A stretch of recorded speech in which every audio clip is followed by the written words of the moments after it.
But yeah, the captain died, and the competitor for the spot ended up getting taken over by the warp stuff and turned into a monster. And he was like a boss.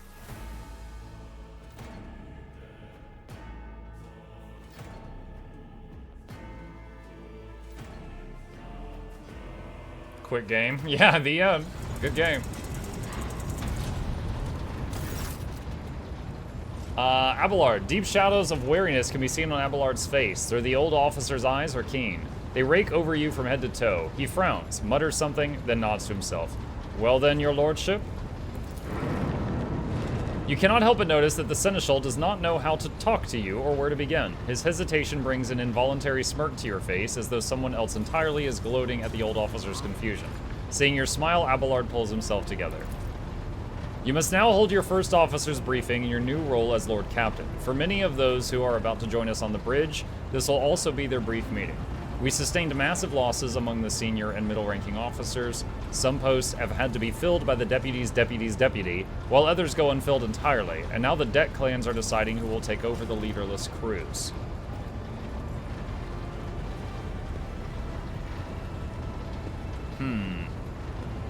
How did we come to lose so many officers?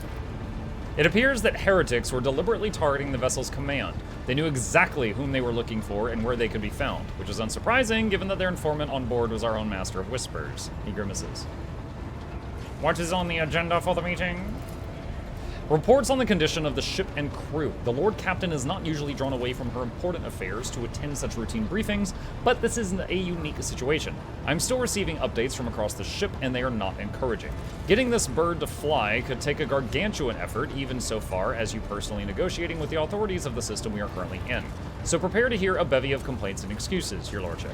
Take this opportunity to get a good look at the officers whom work 6 decks away from our bridge, and they in return will have the honor of beholding the visage of the Lord Captain. Kalkal says, would you recommend this game for 40k lore fans? Hello, Kalkal. So, I was introduced to Warhammer like a year ago. Since then, I've played 5 or 6 Warhammer games, 40k and normal, and I love it. So I know a bit of the lore, but there's a lot I don't know still.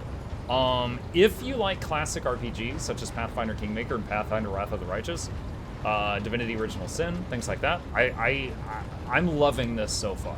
I'm having a great time so far. But it depends on if you're into that kind of stuff. You know, if you just want to, like, you know, bang bang, that's it, you know, no reading, like Darktide, then you might not like this. Have you succeeded in tracking down Voigtveer? Not gonna watch the Game Awards? No, I could just look at who won later. Abelard grits his teeth. No, Lord Captain, in all the commotion, his trail went cold. Our people are still on the hunt for him and any mutineers who may still be skulking in the ship's many corridors. But frankly, I would not be surprised to hear that we are now 1 shuttle short. I am afraid that it will be some time before he answers for all that he has wrought. I'm ready to start the briefing. Summon the officers. With a gesture, Abelard relays the order to the adjutants at the far end of the magnificent chamber. Consumables. You have found a consumable item. Grenade stimulants, medkits, and other Okay, muck me then. A dozen pairs of eyes bore into you, their expressions revealing restraint, joy, curiosity, and wariness. Attention officers, you've been granted an honor. Lord Captain Muck von Luck von Valancius. Muck von Luck von Valancius will personally conduct today's briefing.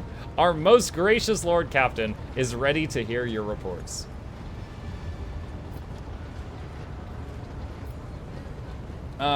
For a second, I thought this said peasant. Perhaps you'd introduce these peasants. Perhaps you would introduce these peasants, Abelard. As you wish, your lordship. He points to a tall, slender woman whose body seems to contain as many implants as it does flesh. Vigdis Suri Oda of the Tulliman line, our new Voxmaster. That's her, apparently. It is an honor to serve, your lordship. The Voxmaster offers a deep bow. Aboard this vessel, you have at your command thousands of crew members and hundreds of officers and section chiefs. I'm responsible for receiving, processing, and sending all communications between you and them, as well as external sources. I'm your eyes and mouth, Lord Captain. Beside her is Ravor, the Master Helmsman. He steers our ship along the course set by the Lord Captain and monitors the void around us to ensure that we do not stray into an asteroid field or pirate trap. The bearded man, with pale, almost transparent skin, large circles under his eyes, and a dour expression that seems hardwired into his face, gives a sullen nod. Hail, Lord Captain. This here ship's as good as home to me, so rest assured she's in safe hands. I'll die before I let her come to any grief. And lastly, our high factotum Janris Denrock, who oversees supplies, procurement, and the general material well-being of the ship. High factotum Janris Denrock. Dressed in an embroidered jacket, the heavy-set man with oiled hair offers an obsequious smile and bows. It is an honor, your lordship. You may trust me with all matters concerning your comfort. Anything will be done to the highest standard. In the second row, we have the 3 officers charged with overseeing the ship's vital functions. The Master of Ordnance is responsible for the artillery aboard, the Infernus Master, whose crew work to prevent and extinguish fires on the ship, and lastly, the Drives Master, servant of the Omnissiah. The 3 officers salute you. The Infernus Master does so with confidence, while the Master of Ordnance betrays nervousness. The Drive Master offers a salute resembling a dance, involving the complicated manipulation of all the Tech Priest mechadendrites. That is this guy, because I played the Mechanicus game, and we got to design one of these. Is that everyone? Unfortunately, our choir master, the esteemed Zachary Weiss, head of the Astropath section, is unable to join us. He is in charge of communications with distant star systems. Master Weiss has been in a trance for some time now, attempting to contact other planets in the Von Valancius Protectorate and inform them of Lady Theodora's passing and Kunrad Voigtvir's treachery. I will deliver a report to your lordship on the Astropath's progress as soon as it is possible to do so. All others present are All others present are adjutants, secretaries, and deputies. They are here to make a record of proceedings. Infernus Master, report. High factotum generis. We are toiling day and night to compile a full account of the losses. The task will require next to no involvement from your lordship. I will personally ensure that all damaged components are given into the Tech Priest's hands for attention, and that all lost supplies are replaced. There is only one resource I cannot replenish single-handedly, and that is people. We have lost more than 2,000 crew members, and unfortunately this number is not confined to the scum from the lower decks, which are easily replaced, but also includes trained professionals. We will be able to make up our losses on the nearest planet, Rykad Minoris. However, the planet, the whole system, in fact, belongs to the Winterscale Rogue Trader dynasty. We cannot simply begin recruiting on the planet without first coming to an understanding with the governor. In that respect, I am powerless. Negotiations at this level are a matter for the Rogue Trader. Especially true given Caligo's Winterscale's penchant for attacking first and asking questions later, and the kind of thick-skulled thugs he usually installs as governors on his planet, rumbles Abelard. That was not the Infernus Master's report. I thought I just did. What did I ask for? That was the high factotum. All right, let's try this again. Infernus Master, report. Yes, Lord Captain! The tall young man bows his head in deference. I can report that all fires across all decks have now been extinguished. The preliminary damage assessment in terms of material losses and crew casualties has been completed. The results have been submitted to the Seneschal and the high factotum. The post passed to him after the previous Infernus Master and his next 3 deputies expired in the line of duty. Abelard remarks in a low voice pitched for your ears only. The lad is managing well so far. He can take the heat, so to speak. Drives Master, I will hear from you now. A voice distorted by a Vox retranslator emerges from under the Tech Priest's scarlet hood. Lord Captain, the foes that set upon this noble void ship destroyed the repositories of hundreds of machine spirits. The great warp engine entrusted into my charge is unharmed, thank the Omnissiah, but its spirit mourns its dead brethren. We have not yet identified a prayer protocol capable of assuaging its sorrow and anger. Sir, we have been scouring the Bibles. We can't find a prayer for this one. With great sorrow, I must also report that the Engine Seer Prime, overseer and spiritual authority of all Tech Priests on board, fell in battle. The Magos was betrayed by the little flesh that remained part of him. A most terrible loss. There's no one among my comrades aboard whose experience and comprehension of the sacred protocols equals that of the fallen Magos. We require a replacement as soon as possible. Thank you. She bows her head. Helmsman, status report. Right you are, Lord Captain. To cut a long story short, the outlook is bleak. The ship's sound, more or less, but without our engine seer, prime, and navigator who fell in battle, we have no way out of the system. If we try to set so much as a toe inside the warp, I don't know what'll happen first. Our warp drive being torn to pieces, or all of us melting into the bulkheads. Your Lordship, if you'll allow me to interject, when we arrived in the system, my crew followed standard protocols and conducted a count of all the available communication channels in the region. One of them was a Navis Nobilite station. The station maintains complete Vox silence, but even its presence here inspires hope. To have located a navigator in the very same system is an incredible stroke of luck, a true blessing from the God Emperor. My brain! A sharp bolt of pain lances through your skull as if in response to what you just heard. You understand that it is not the God Emperor you should thank for such good fortune. The words of the daemon that appeared before you during the translation to real space echo in your mind. I am the will of the Weaver of Destinies, and today I will weave a new thread of elusive possibilities and fickle chances. The thread that will lead you out of the maw of irreversibility. The thread that will help you find the keys to salvation.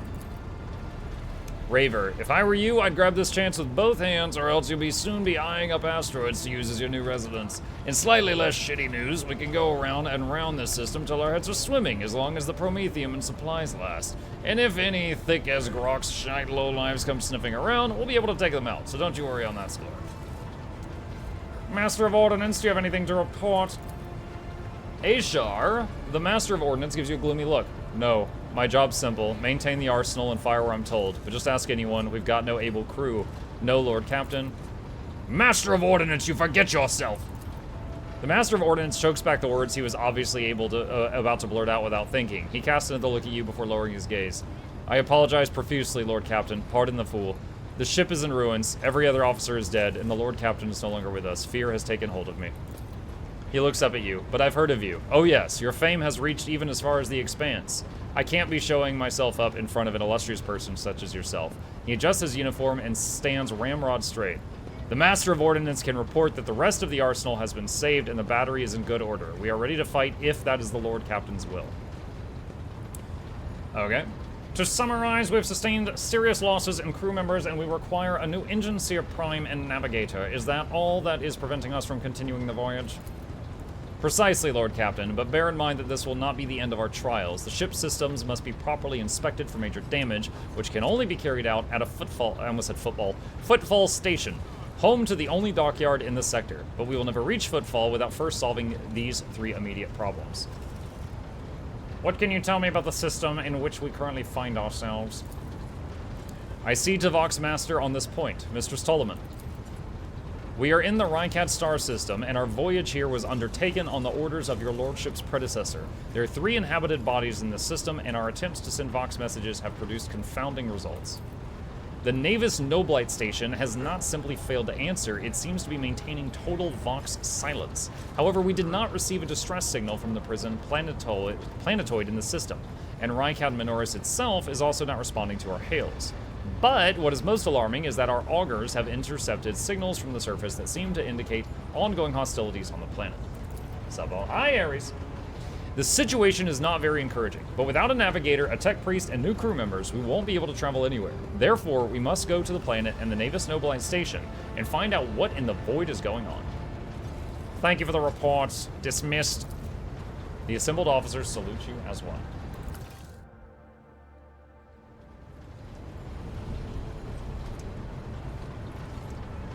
Your Lordship, there's one other thing. A confidential matter of the utmost importance. Lady Theodora, he hesitates, your eternally esteemed predecessor, brought the ship here, to this system, for a reason. She was given a secret commission. You perhaps are wondering who has the authority to commission a rogue trader to do anything, and I shall tell you. The Lord Inquisitor, the hand of the Emperor, the chief architect of his will in the Coronis Expanse. I came across a strange handwritten letter on Theodora's desk. It was signed XC. You are referring to the contents of that note, I presume? Yes, quite right. XC, Xavier Calcazar. Mark. Hi, Star. Happy birthday, Star. Lady Theodora was to seek out the Lord Inquisitor's right-hand man, one Heinrich von Kalox. An interrogator, you understand. All I know is that he is somewhere in this system. That we must find him and offer him whatever assistance he requires, and then deliver him to Footfall in the Furibundus system. Finding him without any more information to go on will be difficult indeed, but an Inquisitor is an important individual. The authorities in the system, either the Navis Nobilite or the governor of Rheincat Minoris, may know something. You beat me. Lol. That is all of it, your lordship. You have a great deal of work ahead of you, but it is a mere taste of the daily burden of a rogue trader. Soon you must take up the reins of the Von Valancius Protectorate.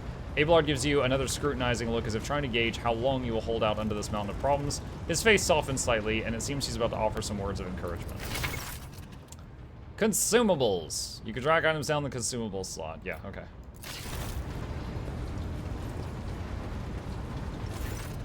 Idira, Sister Argenta? Explain yourself. Argenta, the Sister of Battle, grimly nods toward Idira. The Psyker is suffering some ailment or dark madness. She insisted on seeing the rogue trader. I judged it would be unwise to leave her unsupervised. For a brief moment, Sister Argenta's voice sounds hesitant. I was also hoping to approach you with a personal request, but it can wait. Speak with me when you have time, rogue trader. Idira's glazed eyes rove over those assembled. One word bursts from her lips. Daybreak.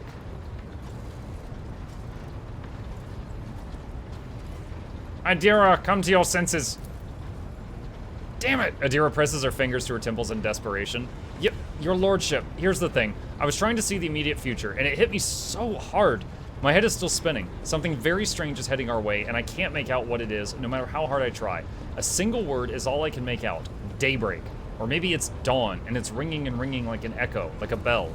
But if it's daybreak, why is it so dark? We cannot extract any information of value from a single word. Can you tell us anything else, Mistress Glass? No, not yet anyway. The voices are all going berserk, all shouting at once. I can't make any sense of it. As soon as I know or sense anything, I'll report it, alright? Lord Captain, if you want to take a closer look at your future, find me on the bridge and we could talk. Lady Theodora was well served by my whispers on many occasions, and I'm sure you'd benefit from them as well. Her bitten lips stretch into a wry smile. If there's nothing else of value to report, I declare this meeting concluded. It is time to get to work. My big boost goose chair. Okay. Alright. We could actually get up and move around. Oh, my chair turns around. It spins! Oh my god. Alright, well the Voxmaster's right here. Voxmaster. Thin pale woman stands out among the rest of the crew. There is a thick bundle of cables coming out the back of her skull and disappearing under her ceremonial garment. You see the grate of a quietly humming Vox where her mouth should be. The woman sees you and bows her head in a respectful greeting. How may I serve you, Lord Captain?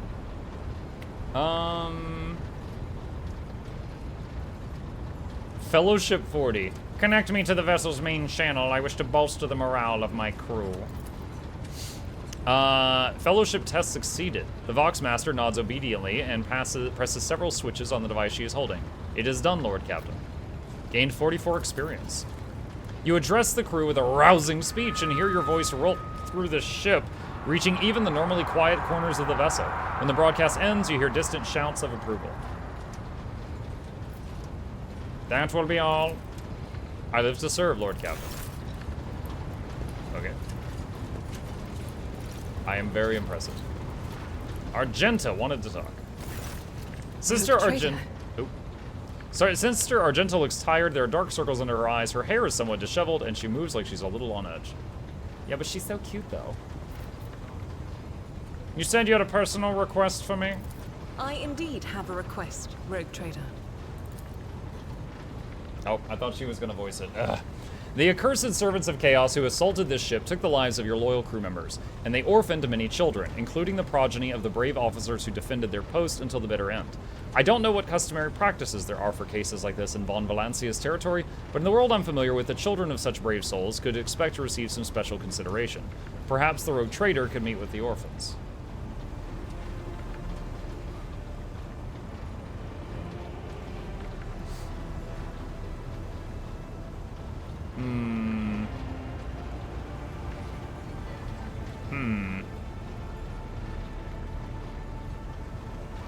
What good would meeting them do? These children are the future of your crew, and one day they too will have to stand against evil and heresy as their parents did. By meeting them, by speaking the right words to them, you will honor the memory of the fallen heroes and light the way to heroes in the making.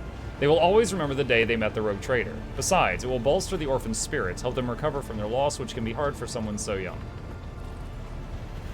I will meet them. No formalities needed. These are the children of people who gave their lives for the Von Valancia's dynasty. My consideration is the least they deserve.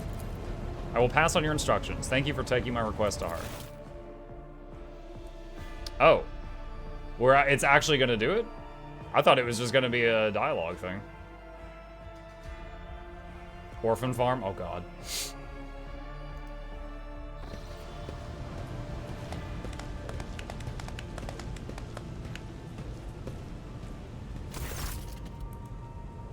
The motley crew of adolescents do not take their eyes off you, gazing at you as if you were a creature straight from a fairy tale.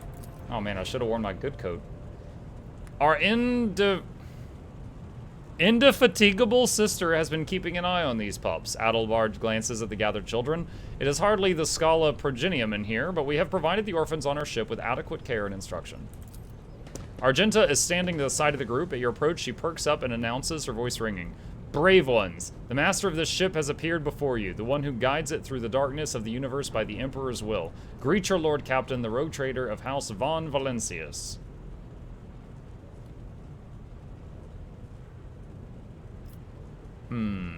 Give them treats. A minute of looking at me is enough.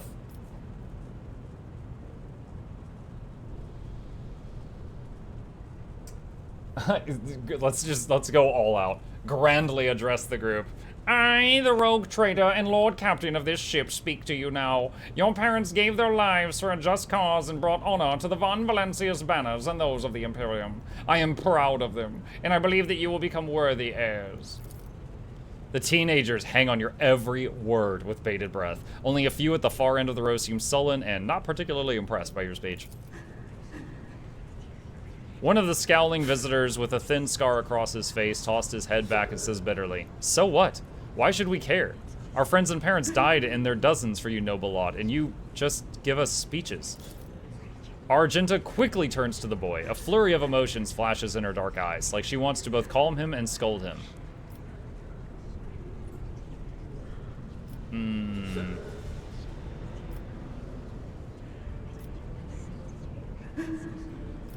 Address the group. If you have things to say them without fear. I will listen.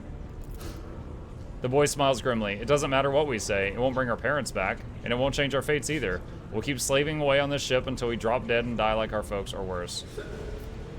Give me a second to look at these options.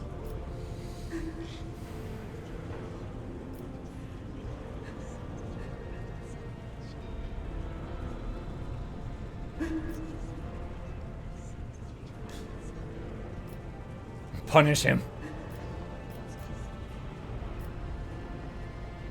When the heretics who killed your parents attacked the ship, I was there. I took command, I fought, and I repelled the assault as quickly as I could. But no war can be won without losses. You can only strive to do what is within your power. You heard the rogue trader. His words carry the wisdom of the Imperium. It's hard to say whether or not your words have left an impression on the boy, but he nods slowly. Then he catches himself and gives you an awkward bow.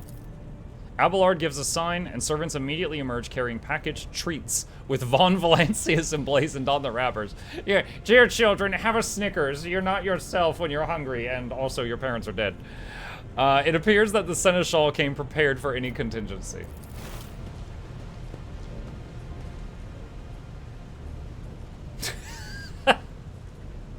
Literally just hurling treats at them. Argenta rubs her temples pensively. She smiles and offers a few more words of encouragement, then leaves the bay.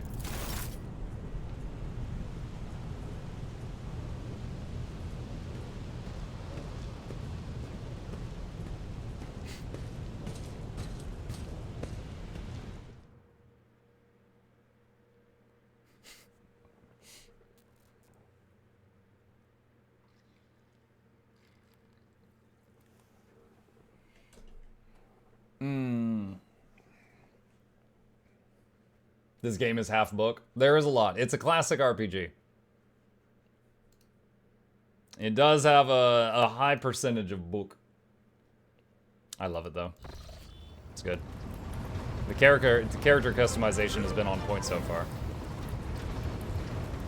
Did you at least splurge for the full-size Snickers? Oh, dude. For orphans, they got king size. Ravor, the tall man before you appears to be woven from tendons and muscle. Blue veins snake under his white, almost dove-colored skin, and his scalp and chin are covered in cropped white hair. His neck and shoulders are wrapped in wires that hint at the presence of neural connectors under his uniform. The officer's face seems to be twisted in a perpetual grimace of annoyance and anger, but he greets you with a respectful nod. Lord Captain, Master Helmsman Ravor, at your service. You are Voidborn, are you not? That I am, born into a helmsman clan in the bowels of a Chartese vessel. Studied the family trade till I was 15, then my entire clan was butchered in a mutiny by Lowerholt scum. They spared the young'uns, of course they did. Kids with implanted connectors make great navigational servitors, but I was having none of it. They weren't going to make a servitor out of me, so I escaped into the crawlways, and then I spent months picking them off one after the other. He stops abruptly. You got me talking up a storm. Anyway, yes, I am Voidbore. Finish your story. He stays silent for a few seconds. Not much to tell. I gutted everyone I could get to, and then I fled upward to the middle decks. That's where the auger operators took me under their wing. They have apprentice helmsmen of their own up there, you see. Nobody asked me any questions, so I stayed. I grew up, trained, got smarter, then ended up a junior helmsman. A dozen years later, Danrock spotted me and learned me away, the cheeky blighter. Tell me about Voidborn. He winces and rubs his temple. Lord Captain, I mean no disrespect, but you'd do better to find someone with a knack for conversation like Ptolemy, the new Voxmaster. I ain't the talking type. I just get the ship where she needs to go. Best let folks stick to what they do best. What can you tell me about the other officers? Good-for-nothing wasters, that's what they are. Each and every one. Take Janris Danrock, that highborn weasel. He fawns over the officers, but some of the deals he makes would get us burned alive. He drags other people into his schemes so they could take the fall for him too. One of my junior helmsmen was ferrying goods from Footfall for him, got caught by the Seneschal and ended up in the Void Hatch. Danrock couldn't care less. The Voxmaster, another Ptoleman like the last one, Void Rest him, is no better. She cut off half the Vox channels the day she took up her post, said the Vox systems were damaged and the Enginarium had no contact with other modules. How am I supposed to steer the ship? Collect the COGS reports with the power of my mind? First Officer Werserin, I can't stand him, like every Navy officer I've ever met. He doesn't know a thing about controlling a vessel in the void, but he puffs himself up all the same and throws his weight around. Me and him had to have a few words a few times before he left me alone. Thank the Emperor Lady Theodora trusted me more with the Seneschal when it came to helming a void ship. And then there's that woman. What's her name? Tlass? Lady Theodora brought her along wherever she went, and look what happened to her. I wouldn't be surprised if it turns out that witch that delivered her to an early grave, just like countless souls before. I don't see why anyone would want that walking calamity on this ship, but some would agree that she's friends with young Ptolemy or no, or at least she used to be. Do you like anyone? He looks perplexed. What kind of question is that? I like you, and Lady Theodora before you. Where would I be if I was just making cracks about the rogue trader? Ha! I don't want to die just yet. Okay. Lord Captain. Do you like anybody?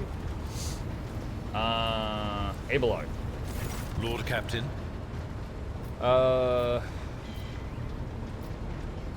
Okay, bye. Lord Captain. So I click the map.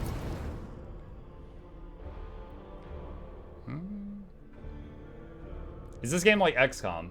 When you're in combat, there are some similarities. Outside of that, there is a lot of story. The events of Warhammer 40k Rogue Trader take place in a vast region of space known as the Coronis Expanse. This sector is composed of numerous star systems, many of which you will get a chance to visit. You will find yourself scouring the void in search of routes leading to new uncharted systems, discovering more routes as you explore the expanse. What you see before you is a map of one such system. Each star system contains objects you can interact with. Such objects are marked as points of interest. Move your ship to a point of interest, then click left mouse button to initiate the event to open the planet view.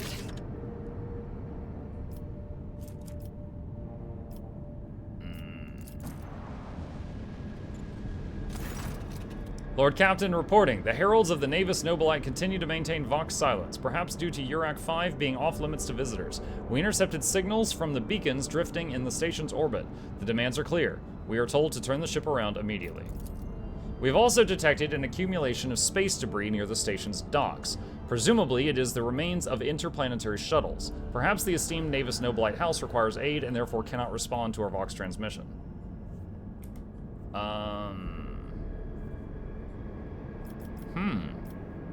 Order the auger crew to scan this station. Yes, Lord Captain. The Vox remains silent for a while, but then you hear static and Vigdis's measured voice. The officers from the auger crew performed a full scan of the station, but the information is imprecise. They note wave distortions of unclear genesis that are throwing off most of the readings. We were able to ascertain that the reactor core of the station is still active, but many compartments are unpowered and some fully depressurized. The signs of biological activity are largely present in the central module, which means the station has not been abandoned. So the question remains, why are the esteemed navigators' heralds ignoring us?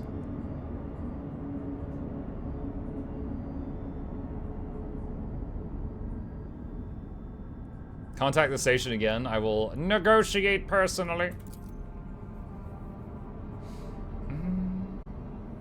The Vox relays the